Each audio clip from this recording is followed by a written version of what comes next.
every once in a while, if I need to kind of make an extra purchase or a gift, I will kind of, I guess, rationalize with myself that's like, okay, I was able to make some extra income this month with this side hustle, so it's okay to spend that extra money. And essentially that's sort of not a super cut and dry method, but it sort of helps me at least to rationalize my additional expenses and not get too anxious about finances during grad school, which is really, really nice to have that cushion outside of my usual budget.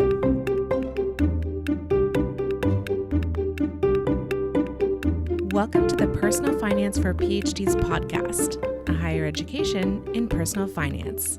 I'm your host, Dr. Emily Roberts. This is Season 6, Episode 18, and today my guests are Lourdes Bobio and Meryem, who are both PhD students and work with me as virtual assistants on this podcast. Today's conversation is all things side hustling. Lourdes and Meryem each give their perspectives on why and how they started side hustling, how they manage their time, and how they handle their self-employment income with respect to taxes and budgeting. Throughout the interview, you'll get a behind-the-scenes perspective on how we produce this podcast. We close the interview discussing the unexpected benefits Lourdes and Meryem have experienced from working on the podcast. Without further ado, here's my interview with Lourdes Bobio and Meryem. I'm bringing you a little bit of a different interview today. This is the first time on the PF for PhDs podcast we have had 3 people on the call at once. That is 2 guest interviewees. And it's really special to me because the people I'm interviewing today are my virtual assistants who work on the podcast with me, Lourdes Bobio and Meryem. And they're both PhD students. And we're going to get into kind of more about side hustling today, like the side hustle that they do with me and their experience of that, maybe their experience of side hustling with other people. So we're talking side hustling today, and I have my 2 guests with me. So I'll have you introduce yourselves. So Lourdes, why don't you go first? Hi, everyone. So my name is Lourdes Bobio. I'm a 5th-year PhD candidate at Penn State University in the Department of Material Science, and I work on additive manufacturing of metallic materials. Yeah, and Lourdes was actually a guest on a previous podcast episode, and we will link that from the show notes. We did a budget breakdown with Lourdes. So we talked through her budget there in State College. And Meryem, please introduce yourself. Sure. Hi, my name is Meryem. In 2016, I started the MD-PhD program at the University of North Carolina at Chapel Hill. Go Heels. And after completing the first years of med school in 2018, I started my PhD in UNC-NC State's Joint Department of Biomedical Engineering. And currently, I am working in the Magnus Lab, developing tools to better understand human intestinal stem cell fate. And I'm happy to say that I'm officially a PhD candidate as of 2 days ago. Yes, congratulations. We're recording this we will record and release this in August 2020, so it'll still be fresh news by the time this episode comes out. So I'm just delighted to have you both on. So first question here is, why did you decide to start side hustling in graduate school, and why don't we still go with Lourdes first? Sure. Yeah. So I guess financially, I was doing actually pretty okay with my stipend. As Emily mentioned, I was previously on an episode where I discussed my ND-SCG fellowship. And so I generally have a somewhat higher stipend than my peers, and State College has a generally low cost of living. And so financially, I was doing okay in terms of I had enough money to live on and for extras and to save. But the reason that I got into side hustling was so that I could have money to contribute to a Roth IRA. So I think Emily's done an episode on this earlier in the year, but as of this current year, 2020, fellowship recipients are now eligible to contribute to a Roth IRA, but previously they were not. And so I had started one before I was being paid on fellowship, and I wanted to try to contribute at least a little bit of money monthly to that. So having that side hustle, self-employment income helped me to be able to do that and continue to contribute, even though I couldn't with my general fellowship income. It's so strategic. I love that. It is the advice that I was giving out for people who had multi-year fellowships as to, hey, consider that self-employment side hustle. So Meryem, why did you decide to start that side hustling?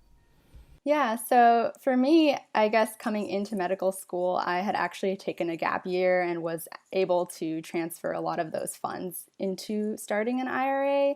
So for me, it was less of a strategic approach and more just that I've really always had a lot of interests in gaining new skills and collaborating with other people outside of my primary career interests. And I think specifically, actually, as far as video and podcast editing, I was inspired by my dad, who is always the one recording all of our family memories and making home videos. And he actually founded and produced a public access TV show called Turkish American TV that's been going on for 15 years, completely as a passion volunteer project. And I remember many times he'd wrote me into his projects and show me how to use video and editing software. And I really just felt lucky to have his guidance, and I feel like I inherited his eye for detail, since that helped me be more confident in marketing myself as a freelancer who just really genuinely enjoys editing. And I guess for me, just as someone who needs to have hobbies and tasks outside of work, I wanted to try something new and also make a little extra income in line with my career development goals. Yeah, maybe we should say what you all actually do for me with the podcast to give you credit where credit is due. So as the listeners know, I conduct the interviews for the podcast, but kind of everything that happens after that, I hand off to you two. And so you do all the video and audio editing of the interviews, and you compile the show notes, which are actually full transcripts. That's it's more work than it sounds, actually. So we use an automated tool to generate the first transcript, but then you go through with a careful listen and make it actually readable, which I really appreciate. And you also write the social media posts that we do for each episode. And there's probably and you schedule things. There's a few other tasks in there too, but those are the major pieces of work. So it's been an amazing help for me. So I know how you two landed this side hustle, which is that I reached out to my mailing list when my last VA decided to leave the position. Thankfully, she gave me a lot of notice. Reached out to my mailing list and said, hey, podcast listeners, do you want to work on the show? And you two, both volunteered to do a trial episode. And ultimately, your work was great. So I hired both of you. But I don't know if that's the first side hustle you've had in graduate school, or whether you were even, particularly looking for that kind of side hustle, or really how it came about kind of from your end. So why don't you tell us, Lourdes? Yeah, so I had done a couple of side hustles through sort of freelancing websites. There was actually one particular one that was captioning and transcription of usually short audio files through this company called Rev. So it's basically just just pick and choose these audio files and you get paid. It's very a low paying job. But it was something that I did just sort of in my spare time. And so when I heard about Emily's, the opening on this podcast, I was like, hey, this is perfect. This is what I was doing before, but on sort of another level and sort of a next step up. And so it seemed like a perfect fit for what I like to do in general anyway, just, on a higher level. Yeah, Meryem, how about you? Yeah, that's so funny because actually that's the first time I'm hearing this. And if for those who don't know, Lourdes and I actually went to undergrad together. So the fact that we serendipitously ended up as virtual assistants for the same podcast and kind of working together was phenomenal to experience and to find out. And for me, I also kind of was trying to look into doing these things independently through similar websites, but just it was not really a sustainable effort or something that was really worth the rate that they were paying. And I felt like it's so much more useful to be able to use these skills and also benefit from all of the knowledge that I'm gaining as I'm editing these episodes, which is relevant to us as graduate students trying to better our personal finances. So really it was a no-brainer when I saw that email from Emily and reached out. And I'm just so glad that it worked out and that we were able to take turns, Lourdes, and still have an activity shared together despite the distance and the years since college.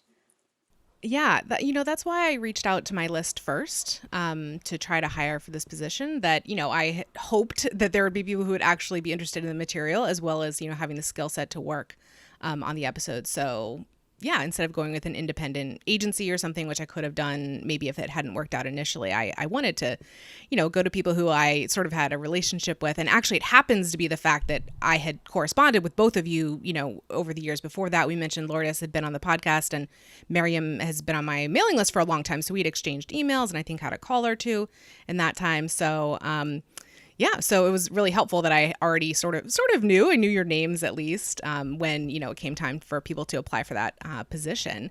And Meryem, you have since we started working together, taken on another podcast editing position. Why don't you talk about how that came about?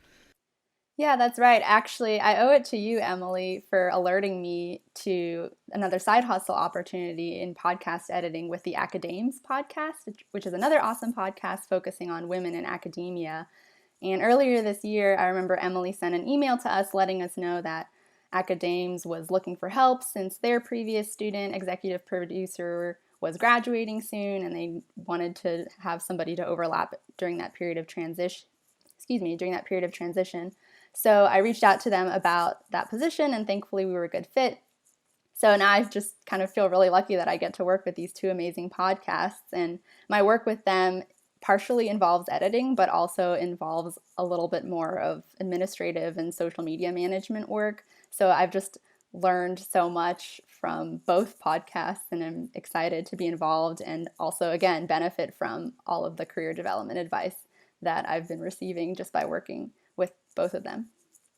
Yeah, I think it's kind of interesting that for these positions, this podcast virtual assisting position and the Acadames one, it sounds like, we're looking for someone who's going to be doing a multiplicity of different things. And you come in with maybe some subset of the skills, like Lourdes, you had the transcription type experience. But then we're asking you to learn a bunch of other stuff, which, expands your skill set overall, even if, you're not going to be career podcast editors. I assume you're going to do something with your PhDs, but it's nice to have that kind of side work, I think. And so between, the side hustle, your graduate work, everything else that's going on in your life, I know you two are both in relationships. Meryem, you recently got married. Lourdes, you're engaged. You have a lot of stuff going on in your lives. And so how do you fit in, this side work that you're doing along with everything else? Lourdes?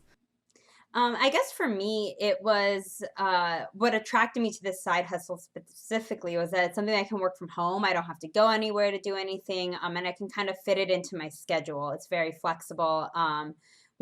Emily is like super nice in that she gives us a lot of heads up time between when we get audio files and when they're going to be released. So there's a lot of flexibility in the position, which is definitely something that I was initially looking for in side hustles as well. When I was doing the more freelance, low paying transcription job, it's something I could do just in my own time. So that's been helpful in terms of being able to work it into my schedule, work my schedule around it. And also, so like Emily mentioned, I'm engaged, but for the last year, I've also been working from I've been long distance. And so I've had a little bit more free time. And it's also been really great during this work from home time to sort of have something else to do. It's not now that you're pretty much primarily at home. We've all been at home. Things can get a little bit stale, but having like a lot of different activities to do has been really helpful and sort of also just managing my own like mental health and stuff like that. I don't feel like I'm only at home like to do work or I get to sort of have some variety in my day. So that's been nice. Yeah. How about you, Meryem? How do you do the time management aspect? Yeah, I want to echo everything that Lourdes said. I think it's really nice, even without a pandemic, but especially during a pandemic, to just have something else to turn to when you need a break from grad school or just want to use a different skill set for a bit or just kind of escape from the world. And right now, especially because of COVID, I tend to work a later shift in lab, and my understanding is Lourdes does as well. So the rest of our work is pretty much done remotely, which makes it easier, but also I have to be a little bit more diligent about priority setting and setting boundaries because it is so easy to kind of just switch between projects, between my main job as a grad student and then my side hustles and leaving room for my personal life. So usually I'll kind of try to do this by reserving chunks of time to work on the podcast editing either in the mornings or late in the evenings after my shift, and maybe the weekends to kind of catch up, which is very useful for particularly busy weeks. So I think just like setting deadlines and trying to stay organized to prioritize all the things that are going on is helpful. I will say that I recognize that it's probably easier for me to manage everything that I have to do, given that I don't have too many responsibilities outside of my work and extracurriculars right now. I don't have any human babies, but I do have a fur baby named Sabine, but she's pretty self-sufficient. So I think overall it is pretty much just kind of managing expectations with myself and now with my husband. But overall, I think, much like Lourdes said, you just kind of get into a workflow, and we do have a lot more time at home. So that does help a lot. I'm just thinking how I would answer if I asked this question of myself of how do I manage my time, because I do have 2 human babies and no childcare in a pandemic, and it is definitely more challenging now than it was a few months back to be handling my schedule. But I think, what Lourdes brought up initially, the fact that in our schedule we have basically a 2-week sort of cycle from like I get the raw interview to you two, and then we have a 2-week process before publication. And I think that really helps, because I know a lot of side hustle jobs are like really quick turnaround, like super short deadlines, and it's not even really so much on your end. Like I'm giving you guys a lot of time. Like I need a lot of time to do my part of the process as well, because I can't necessarily jump on a response right away, because it's just a busy long day every day right now. Hey, social distancers, Emily here. I hope you're doing okay. It took a few weeks, but I think I have my bearings about me in my new normal. There is a lot of uncertainty and fear right now about our public and personal health and our economy. I would like to help you feel more secure in your personal finances and plan and prepare for whatever financial future may come. You can schedule a free 15-minute call with me at pfforphds.com/coaching to determine if financial coaching with me is right for you at this time. I hope you will reach out, if only to speak with someone new for a few minutes. Take care. Now back to our interview. Okay, so, personal finance show, let's talk about the money that's associated with the side hustle income. So what are you doing with the money from your income? Does it have a particular job to do in your budget, or just how are you handling it generally?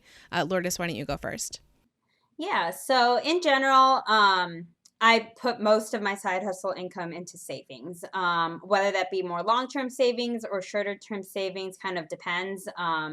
If I have an upcoming trip, it might go a little bit towards that. But in general, how I work my budget is that I generally sort of pay myself first, in that I put money aside for savings first, and then any money left over is sort of my money that I get to spend for the month. And one of the actually tips I learned from one of the first episodes I edited was a side hustle. I think it was Allie Judge, and she mentioned how she sort of holds off on paying herself her side hustle income until the month after she's earned it. So sort of working on a delayed schedule in terms of using the money that she's earned. And so after I heard that, I'm like, that's a great idea. So ever since then, I've been sort of doing the same thing, where I don't really count. I count basically like any money I earn in August goes towards my September monthly budget. And that sort of helps me in terms of planning, and also just, not really using the money before I've actually earned it. So that's sort of how I mainly handle it in terms of budgeting and stuff like that. Yeah, thank you. Meryem, how does it work in your budget? Yeah, so I'll be totally transparent in that I don't necessarily have a specific allocation for my side hustle income, because for me it was primarily a chance to kind of essentially have a hobby and use a different skill set. But I kind of do try to visualize it in a way that permits me to have those sort of extra side expenses during the course of the month that you might not otherwise be able to do. So for me, it's kind of a mental exercise, and I do have the money kind of go straight into a savings account, and so that I don't really touch. But every once in a while, if I need to kind of make an extra purchase or a gift, I will kind of, I guess, rationalize with myself that's like, okay, I was able to make some extra income this month with this side hustle, so it's okay to spend that extra money, and kind of think of my extra purchases outside of my needs in terms of how much of my work and effort that is worth. And essentially that's sort of not a super cut and dry method, but it sort of helps me at least to rationalize my additional expenses and not get too anxious about finances during grad school, which is really, really nice to have that cushion outside of my usual budget. Yeah, that trick, that mental framework of translating the cost of a purchase into your time, or maybe number of episodes, or however you want to structure it, is a really powerful one, a really common one for people sort of more advanced in their personal finance skills to think about really carefully, whether they want to make a purchase and how they want to spend and so forth, to translate into time. So that's a really good tip. I'm particularly thinking about this question of how to handle your irregular income with respect to your budget. Because in August 2020, I launched a community, pfforphds.com/community, if you want to find out more about that. But every month I'm creating new content for it. So right now I'm working on the September content, which is on how do you handle your irregular income with respect to your budget. So Lourdes, the tip that you gave is basically the first one that I've already put into this, which is, count up your income from one month and put it towards the next month's budget that you got from Allie. It's absolutely perfect, because you never know when something could go wrong with your side hustle income. Like if one of you became ill, for example, maybe you need to skip an episode. That's not a problem for us, but it would be a problem for your budget if you'd already spent, the money that you expected to come in. So that's number one baseline tip for handling side hustle income is give it a delay. So Meryem, you're doing a similar thing by putting it directly into savings, and then, later on thinking about, well, how do I want to spend it, or do I want to keep it here? So different articulation, but kind of the same principle there. So I'm really glad to hear that. And now we come to one of my favorite subjects within personal finance, which is taxes. So you two are both self-employed. You are contractors for me and Meryem. Now you have this other contractor position. You're like a real true contractor working for multiple people with the same skill set. So self-employment taxes are kind of a whole other ball of wax. So you've been doing this for a year. Do you have any systems that you've put in place, or, just what are you doing with it with respect to your taxes, Lourdes? So for me, it's a little bit of two different things. So I generally set aside about 30% of my self-employment income for taxes. That's taking into account the about 15% just self-employment tax, and then income tax being around 12-ish%. But also I am on a fellowship that requires me to pay estimated taxes quarterly. And so at the beginning of every year, I basically estimate how much, well, I know how much I'm going to earn from my fellowship, and then I basically estimated how much I anticipate earning from doing this virtual assistant for the podcast. And so basically I have ahead of time, I know how much I have to set aside each month for both my fellowship income and this side hustle income. And so I immediately put that into savings, and I just don't touch that money. That's already, it's not even money that I think about. And so yeah, and then I tend to oversave just a little bit in terms of taxes, just because I'd rather have a cushion. Last year I think I owed I was off by $150 just because of other things. I also have some investments that will change throughout the year and change my tax situation. But I do tend to oversave just so I have that little extra cushion, and I don't have to take it out of other pockets of my savings. And then if I have extra money left over, I kind of use it as my own personal tax refund. So the government isn't giving me money, but I have some extra money left over in my tax pot. So I use that and just reallocate it usually to different savings categories. Yeah, I handle my income from my business exactly the same way. So it sounds like you're just incorporating the self-employment tax issue into your existing structure for paying quarterly estimated tax. Meryem, I want to give you a chance to answer that one as well, because I know this is shifting for you right now. Yeah, actually, I'm absorbing all of Lourdes's tips, because for me, I just in the past month also started receiving fellowship non-W-2 income. So prior to that, I wasn't really thinking about estimated quarterly taxes as much, because I didn't have to deal with all of that. But now moving forward for tax year 2020 into next year, I will have to kind of be thinking about that. And even though the actual amount of taxes that I'll owe from the side hustle income will be less than the amount that is necessary to be able to pay estimated quarterly taxes. So my original strategy was just to kind of collect all of the receipts that I'll receive from PayPal, and then make sure that I back calculate the amount that I'll have to pay for the self-employment tax and pay that come tax season. That original plan is fine if you know that you're not going to owe the amount that you would need to not have to pay fees for not paying estimated quarterly taxes. But I like the strategy of kind of building it in so that by the time tax season does roll around, you've already paid everything. So I actually think that I'm going to adopt that policy rather than shifting it and waiting until tax season. And as for my other side hustle with Academia, their structure is also changing since they're recently going through the process of incorporating and becoming an LLC. So previously I was actually currently during the transition, I'm being paid through W-2 income because it's very easy to me to be able to do that as a UNC student, and the co-hosts, or at least one of the co-hosts now, is based at UNC. So it was really easy to deal with that through payroll and not have to worry about freelancing or independent contracting. But I imagine that will also shift within the next year as they're making this transition into becoming an LLC. So having all of these strategies in place now will probably be really useful moving forward. Yeah, that's good for me to know. Interesting. Yeah, so I should mention also, I just brought up the community, the personal finance for PhDs community, but for the last several years, I've had a workshop available for individuals on quarterly estimated tax and helping them fill out their estimated tax worksheet in Form 1040. So that workshop is now coming under the umbrella of the community. So anyone who's like wondering about how do I file quarterly estimated tax in my fellowship, that's where to go for that particular workshop, pfforphds.com/community. And I just told you, I'm thinking about in September, the training that I'm going to release on handling your irregular income with respect to your budget. Later on this fall, I'm planning on doing another full workshop on the self-employment side hustle that is so common for graduate students and PhDs, and how to handle that for your taxes. So a whole other tax workshop just on this topic of self-employment taxes. So that'll be available if anyone needs help with that sort of thing.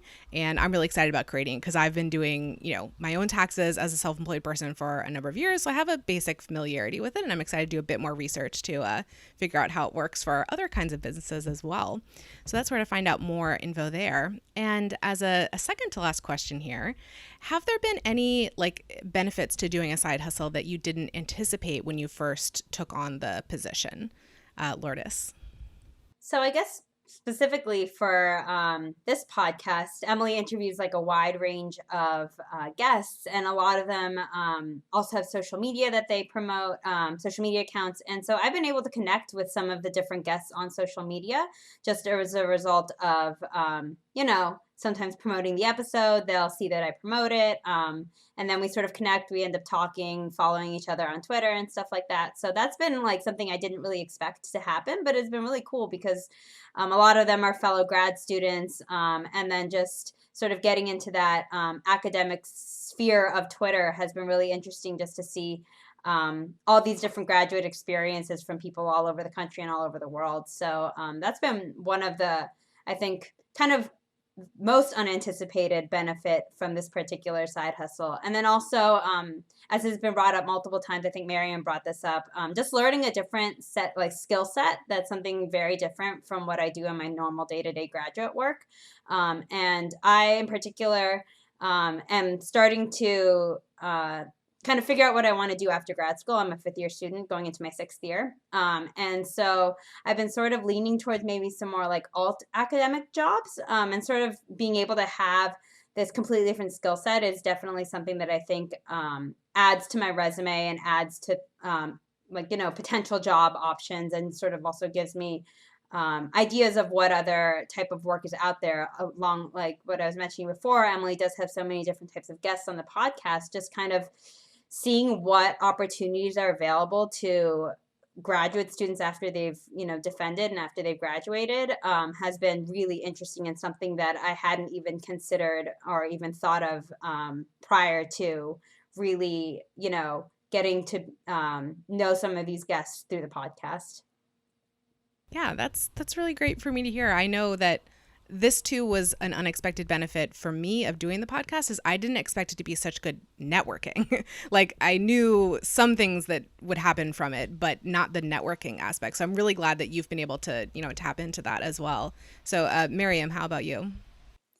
Yeah, I agree completely with the networking component as this amazing side benefit of being involved with editing the podcast. And I think for me also, I just find it inspiring how relevant the episodes have been in my own personal journey as a grad student, often in real time. In fact, I'll never forget that the very first trial episode that I edited was with Dr. Katie Wiedemeyer-Stromble about her decision to change labs and how to prepare for the unexpected in grad school. And it just so happened that that exact same week that I was editing that episode, my former PhD advisor surprised our lab with an announcement that she would be leaving UNC and moving across the country. And all of this was happening while I was trying to plan a wedding with my fiance and now husband, who had just moved down to Chapel Hill to start a new job, to be with me after we'd been long distance for so many years. And anyways, it ended up working out, and I was able to switch into an amazing collaborating lab and stay at UNC. But unbeknownst to Katie, her advice at that time was so timely for me and helpful for me as I was going through that transition. So I always rave about the podcast to pretty much every grad student I come across, and I try to send along helpful episodes and resources to them if it sort of just happens to come across in conversation. But yeah, it's just amazing to me how many times that has just happened where I'm editing an episode and realizing, wait, like I really need to pay attention. This is really relevant to my life right now. Yeah, that's really good to hear. Of course, you told me at the time that episode was striking you in that way.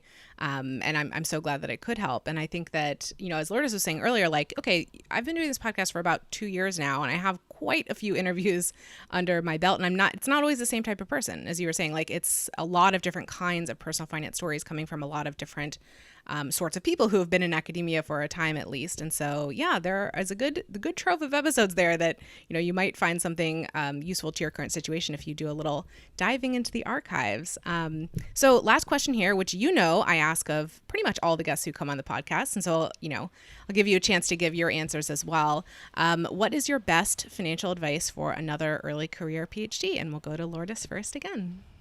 So for me, I think one of the best things for me is having a yearly budget. So I basically, at the beginning of the year, and I've been doing this for quite a few years now, kind of lay out my plan for the year financially on a spreadsheet. And it really helps to be able to see almost like a longer term plan for my money for the year. And I think especially with self-employment income, side hustling, it kind of gives you an idea of, maybe I have a trip planned later in the year, or I have some big event that I'm going to need to save up money for, and sort of being able to more strategically allocate your money on a larger scale rather than just month to month. And I think that's been one of a strategy that I've been employing for a couple of years now, and it's just been super helpful for me, and it's something that I will see myself doing far into the future. That is, I think, typically a good piece of advice, but I want to know how it's going in 2020. It's been interesting, to say the least. There have been a lot of, I had some trips planned that have gotten canceled, so I have this extra money, but also different expenses that I didn't anticipate come up, and it's been a little bit of a eye-opener in terms of, not plans change as the year goes on.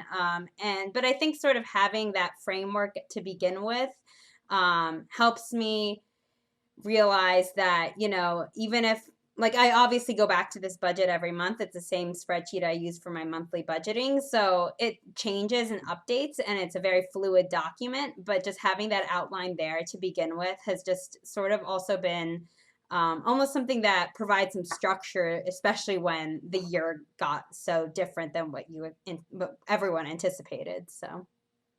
Yeah, I also use the year as the sort of standard time frame when I talk about irregular expenses. So expenses that come up non-monthly. And you and I talked about this in our interview from, a year or so ago.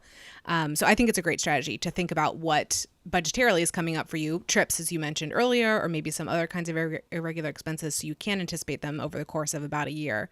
So yeah, I like that time frame as well. Meryem, how about you? What's your best advice? Yeah, so my best advice is probably to be honest with yourself and keep an open mind about your personal finances. So a wise friend once told me that disappointment happens when our expectations don't match up with our reality, which was really helpful for me to hear at the time as an optimist, because I used to feel like a lot of guilt or disappointment if I couldn't maintain an unrealistic budget, or if I couldn't resist making an impulse purchase on something that maybe wasn't necessary but made me or someone else really happy. But I also think it's really important for our mental and physical well-being to work towards a healthy relationship with money, which I know can be particularly challenging on a grad student stipend. So with that in mind still, I think as best as you can, try to be honest with yourself and set realistic goals for yourself, not based on anybody else's priorities or spending habits, but whatever matches your needs. That being said, if something really isn't working for you, that's probably a good time to have an open mind and try to adapt effective strategies from others. So yeah, I guess I would say it's okay to experiment and even take kind of calculated risks while figuring out what works best for you. But being honest with yourself and keeping an open mind is probably my best financial advice and general life advice as well. I love that as well. I often think about the mismatch between expectations and reality, and how that provokes just I try to keep my expectations low, basically. But I really love that advice, and I think that's unique. I don't think we've heard that on the podcast before, but I think it's perfect. And something that graduate students can sometimes be discouraged around their finances because they are working with such a low income and it's for such a long period of time. And so, I talk a lot about investing and saving and stuff, and that's out of reach for a lot of graduate students. But they can implement your advice, Meryem. They can learn to just figure out what's going to work for them in managing their own finances right now and carry that skill set and that habit, whatever it is that they determine is the right system or whatever, forward into their, career and post PhD income, and hopefully have a lot of, financial success at that time, having been honest with themselves and really using the time in graduate school to get to know what their preferences are with respect to managing their finances. So that's good advice for anybody, anytime. You can always implement it. So I'm so glad to have had you two on the podcast, and thank you so much for volunteering to do this. Thanks for coming on. Thank you, Emily. Thanks, Emily.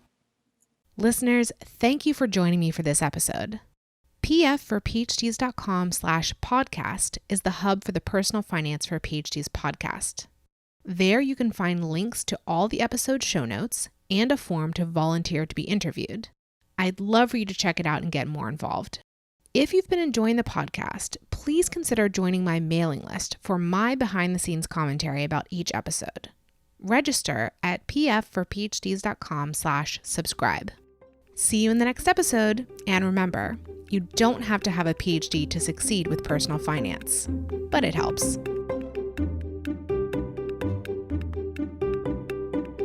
The music is Stages of Awakening by Poddington Bear from the Free Music Archive and is shared under CC by NC. Podcast editing and show notes creation by Lourdes Bobio.